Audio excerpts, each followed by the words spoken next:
Welcome to USA Global TV and Radio, where our mission is to provide education, entertainment, hope, and inspiration. USA Global TV and Radio connects you with experts and audiences all around the world every single day to help you succeed in business and to live a richer life. Visit us at usaglobaltv.com to learn about career and life-changing training and mentoring programs like the Listening Mentor. Subscribe to our newsletter to stay informed about our special programs and offers. Discover how you can become a guest on one of our shows or a host or producer of a USA Global TV and Radio show of your very own. That's USA Global TV and Radio, where the doctor is always in.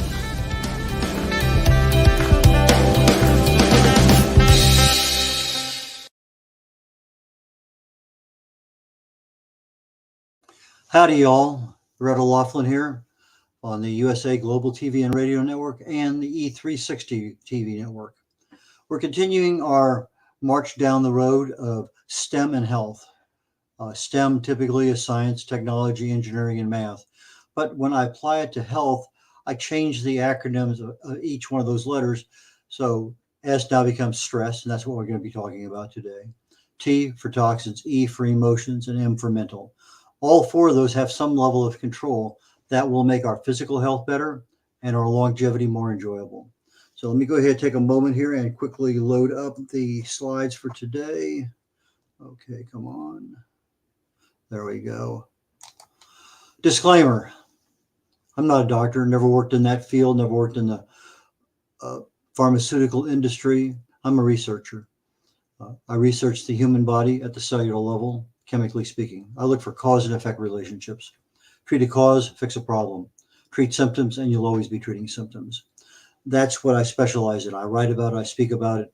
That's everything I do. Almost everything I work on as far as producing a book, an article, and I have over 1,000 original content articles on LinkedIn, almost all on health and wellness, most of them oriented toward age-related diseases and longevity. I believe our health and our wellness, especially our longevity, is our own responsibility. And as always, this presentation is primarily for awareness and education. So let's just jump in, see if we can finish up this thing here today. I think we can.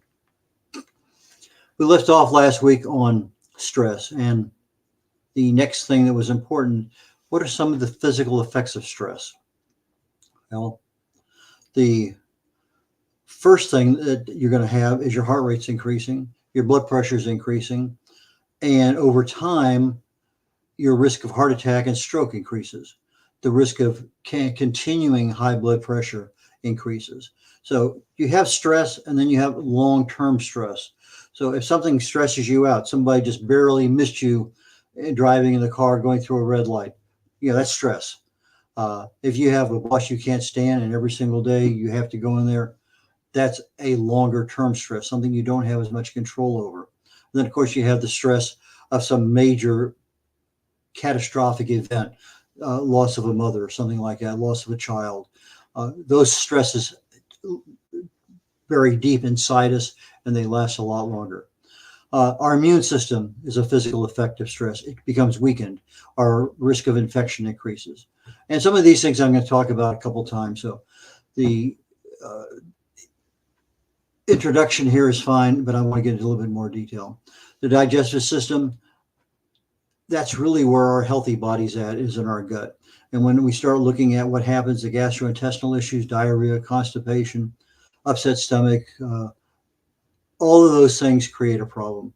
Our muscle system, you end up with tension, muscle headaches, pain, grinding teeth, lots and lots of things. Neurological issues, and this comes from our inability, when we're really stressed, to focus on what needs to be done. We become fatigued easily. If you want to know if you're stressed about anything, you can usually tell in the first hour trying to go to sleep at night. If you can't go to sleep because of something that keeps talking to you and reminding you that it's a problem, that's probably a stress. That's a clue. That's something that is addressable. Anxiety, depression, neuron damage over time. Again, our reproductive system, same thing, low sex drive, menstrual irregularities, fertility problems, stress just enters everywhere in the body. So let's talk about some of the physical effects of stress with regard to a stress-related disorder versus stress. Now, we talked about stress being your uncle who comes for Thanksgiving dinner, to the loud noise next door at 10 o'clock at night, to that smell that comes in from who knows where that's just really irritating, to sirens in the neighborhood, to anything at all that happens that bothers you. Some people are more easily bothered than others. And some people want to reach out and grab a hold of all of that stress and hang on to it. And that's the thing that becomes a problem. When you don't let it go, that it becomes the issue. Now, the stress response in the body is there for a purpose. We hear about the old saber-toothed tiger who turns a corner and all of a sudden you're walking out of the cave and you have one choice. Well, actually two choices: fight or flight.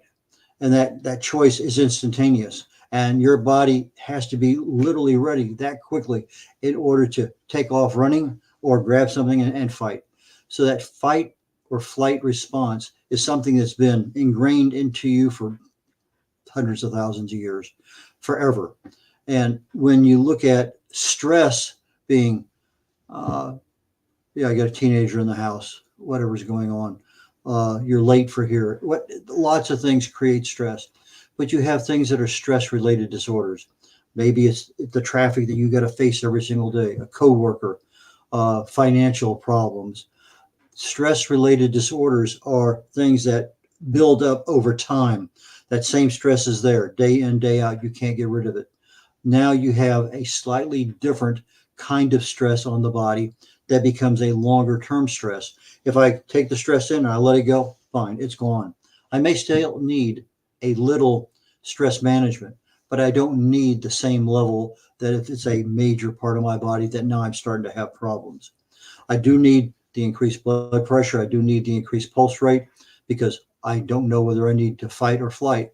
But if I let it go, everything's back to normal. All that stuff comes right back down to normal, zeroes out.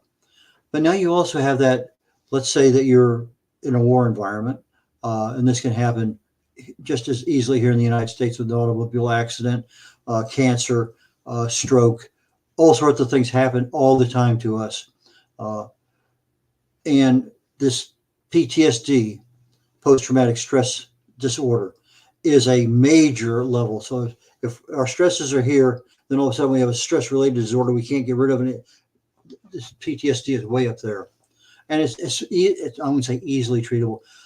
Some people have PTSD that, relatively speaking, is more easily treatable than others. And I'm not going to go into that today. I may pick that up as a follow-up down the road, but it's something that is probably best left to those people who are experts. I have a guy here that I hope to get on one of my shows on the USA Global TV and Radio Network, The Wise Ones, who deals with hypnosis and PTSD. Very, very effective matter of doing that.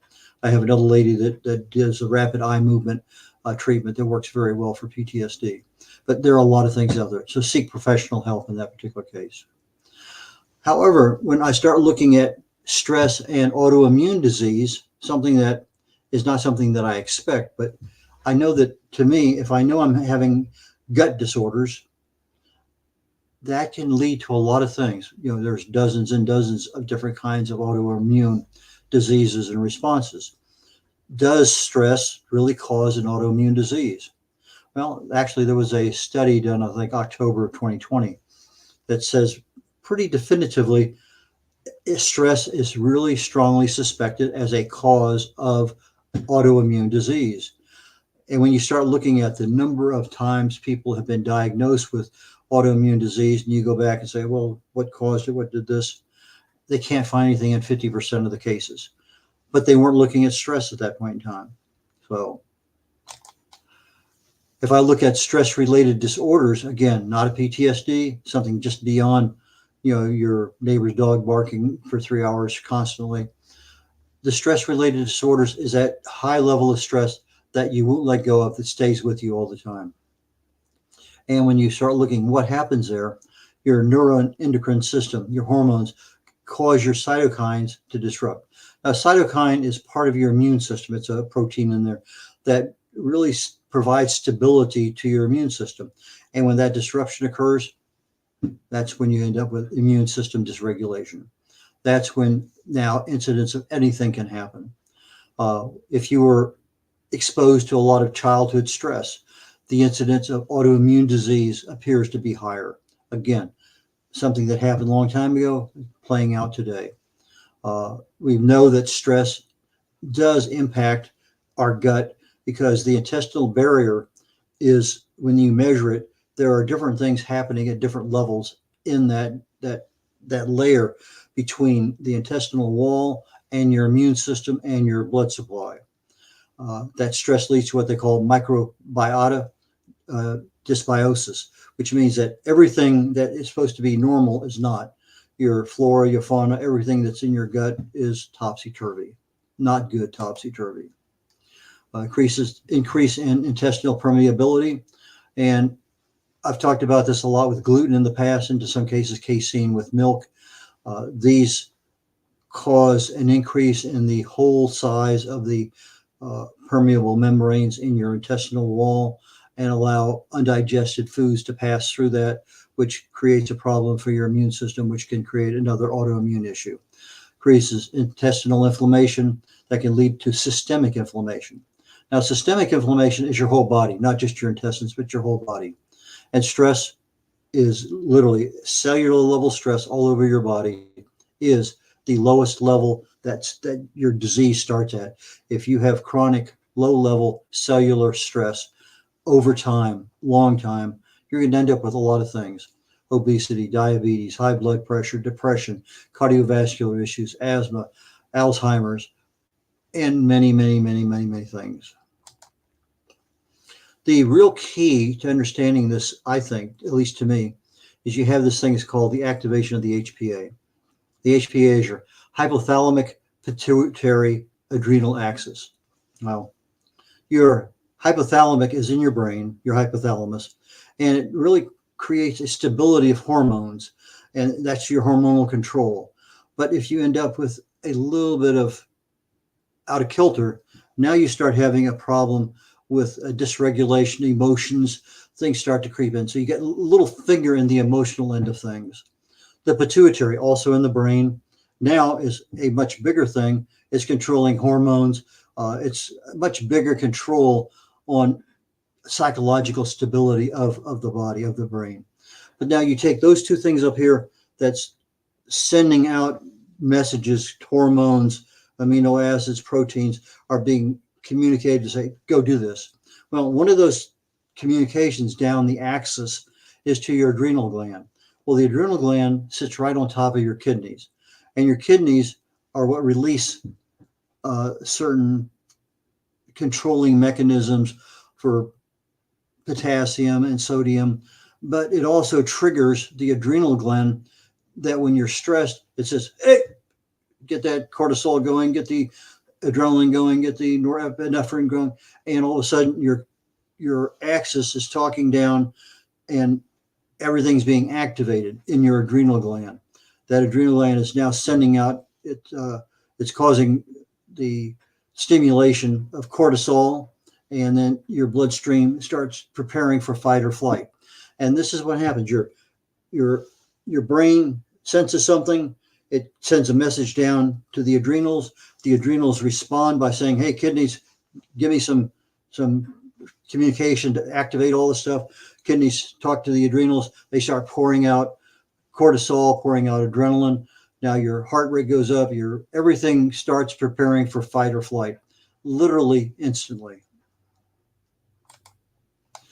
Your adrenaline causes your heart rate to go up. Talked about that. Your blood vessels to constrict, which increases your blood pressure, which delivers more oxygen to the muscles. Again, fight or flight. You need to make that decision. But it also dilates the airways inside our lungs so that we get more oxygen into our bloodstream, which gives us more energy in the body. What also happens at the same time, these things are getting you ready for fight or flight, but there are things that the body doesn't really need right now. One of them is digestion. If I don't need to digest something, why not just put that on hold? We have that happen every time you have a glass of wine or a beer, any kind of alcohol. Your digestive system stops until that alcohol is 100% absorbed by the liver and processed out of the body. Digestion stops. Well, stress does the same thing. It just, everything stops with regard to digestion. Everything stops with regard to growth, reproduction. There are a lot of things that, I mean, your bladder, just everything stops. Everything, whatever you have, it's there. But if you have this over and over and over and over again, we talk about stress-related responses. Now, all of a sudden, I'm not getting rid of the stress. I may end up with digestive issues, reproductive problems, growth inhibition, a lot of issues there. Cortisol causes my liver to release glucose into the bloodstream. My source of energy is there. I can fight all I want. I can think better because I have the energy there. But over time, now I end up with issues with blood sugar and things that I don't need. So as a result, the immune system becomes suppressed. The risk of disease and illness goes up, and we talked about that earlier.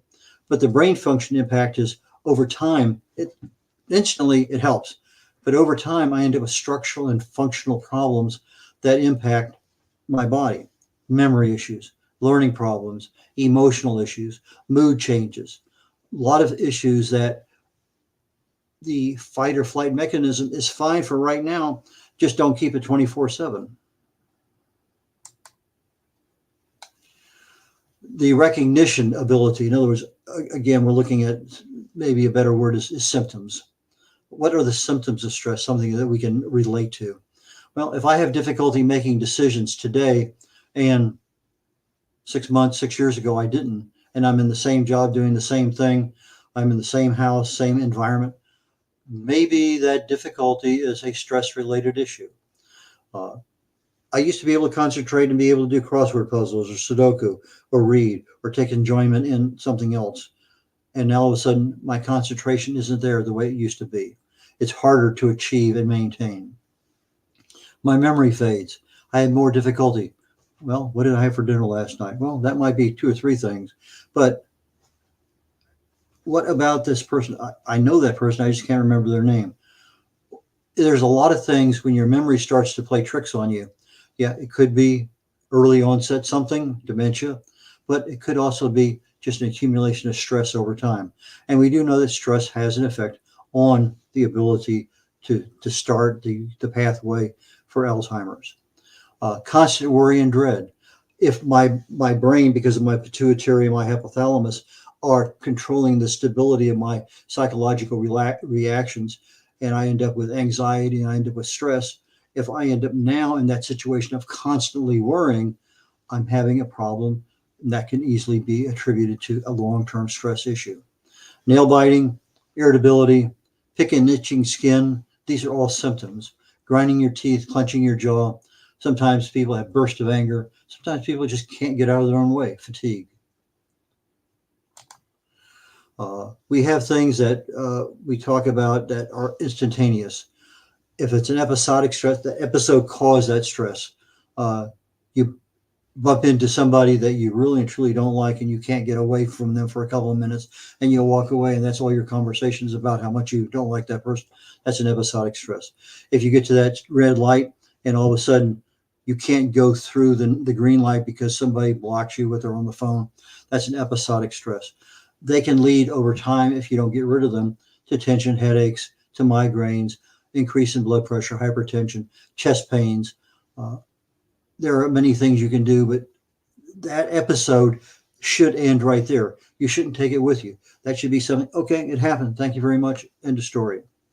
PTSD, again, serious accidents. Maybe you were involved and had nothing happen to you. You walked away. Everyone else was injured, or, heaven only knows. And maybe they died. I don't know. But you walked away, or maybe you just had a very minor outcome of that. Sexual assault, big one. Domestic abuse, especially as a child. Childbirth, losing a baby, major PTSD. Or obviously any kind of major conflict. Tortures, super big on PTSD. Death of somebody close to you. Again, any kind of serious health issue, primarily if you end up in intensive care for more than a night or a couple days. If you're in there and now all of a sudden you're faced with, am I going to get out of here? These are things that are much more serious. So the stress and what options you have, the first thing is recognize it for what it is. If your boss upsets you, try to avoid your boss as much as possible. That may be able to work at work, but it may not be able to work well if it's your spouse. There were things that back when you were dating that you loved about your spouse. For whatever reason, things changed. Sometimes people don't change and you want them to change, but they don't. And you love that person initially, and now all of a sudden there's issues. But try to remove yourself from the stressor, whatever that stressor is. Recognize it and release that emotion from it. There are many ways to do that. I'm not going into those today, but YouTube is a wonderful place to go and just follow the yellow brick road. Do what they're doing. Utilize multiple methods of stress management. Again, YouTube, I can't stress how many times I've been there just for looking at what can people do to manage stress. I love what's called pranayamas. These are breathing exercise. And there's a set of 7 or 8 or 9 that are really and truly, left nose breathing, right nose breathing, buzzing, the buzzing beast breathing, the deep breath holding, all sorts of things there, but just follow what they're doing. And it makes it very, very easy to do. Diet is super critical on any kind of stress. We use up a lot more of certain kinds of nutrients in our bodies when we are stressed. So the nutrition is super critical. Exercise is a great stress reliever. Sleep is really necessary to allow the body to repair itself, especially from stress. If something's keeping you awake at night, that's a clue. What is it? What can you do about it? Alcohol, it may take the little tinge off right now, but it's going to not allow you to sleep well. It may become a crutch down the road. Smoking, drugs, same thing. Music, some people can adapt to music very well. Maybe rock and roll, it might be classical, it could be anything. Laughing and smiling are to me, I think, one of the best ways. I'm stuck at a light and there's somebody in front of me. I know I'm not going to get through that light and I'm in a hurry. Just smile. And what happens is you end up going through the light, but you're not carrying the stress of that car that, for whatever reason, decided you need to have an extra red light today. Celebrate things when they go well. You get to work on time. Hey, wonderful. You get home, dinner's ready. Enjoy, celebrate. Take those little things and make them big things in your life. Balance is super critical. Ask for help. Positive mental attitude. Many, many things can help you do that. Yoga, meditation, these are all things that you can find. What can I do to help de-stress? Breathing exercises. Believe it or not, just sunshine. Old hospitals had solariums, and those solariums gave you that morning or afternoon sun. And you would find that a lot of diseases were cured with people just laying in bed with sunshine on them. Get out, breathe some fresh air, get a little bit of exercise. Sunshine really does heal a lot of things. That vitamin D gets into the body. Not enough to be said about that. Sometimes you just need to reserve some time out of your day to say, I just need 10 minutes to do nothing but just relax. That 10-minute nap, 8-9-minute nap, whatever it is, you need a little bit of time just to get away and be yourself. I know that in the old days, if I could just sit in the car in the afternoon leaving work for just 2 or 3 minutes before I got on the road to face traffic. Yeah, it was 130 degrees in there, South Texas, Houston summers, but I love heat. It's like a sauna. I could sit there, sweat a little bit, just relax, put the windows down, drive out of the parking lot. The cooling air came through. It was a de-stressor before I could ever get home. But yeah, the traffic also helped the stress. Remove yourself. We talked about that. Sometimes easy, sometimes not. You can sometimes manage the time associated. If you get upset with news, don't watch news. I stopped watching news literally back in 1987, and I will watch headlines nowadays. But if I can keep the volume off and watch news, I can do that and just kind of pay attention. What do I need to know? Hypnosis, emotional freedom techniques. I love emotional freedom techniques. Progressive relaxation, just little by little letting things relax in your body, your muscle groups. Getting a pet, maybe, maybe not.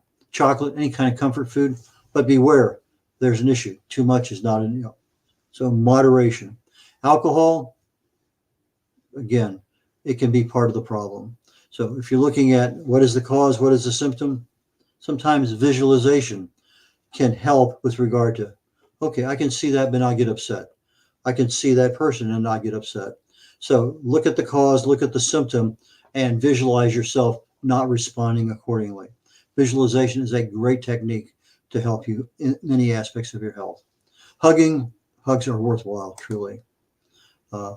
Getting here to the end of the show, on the USA Global TV and Radio Network, there's a playlist. That playlist has talking heads on it. Look for Red O'Laughlin. I have many, many, many topics that I talk about on the show that you can pull up on the archives. I also have several books that are available on Amazon or on my website. The one that probably helps you the best today is Longevity Secrets for Healthy Aging, because we're talking about how can I live a longer, healthier life.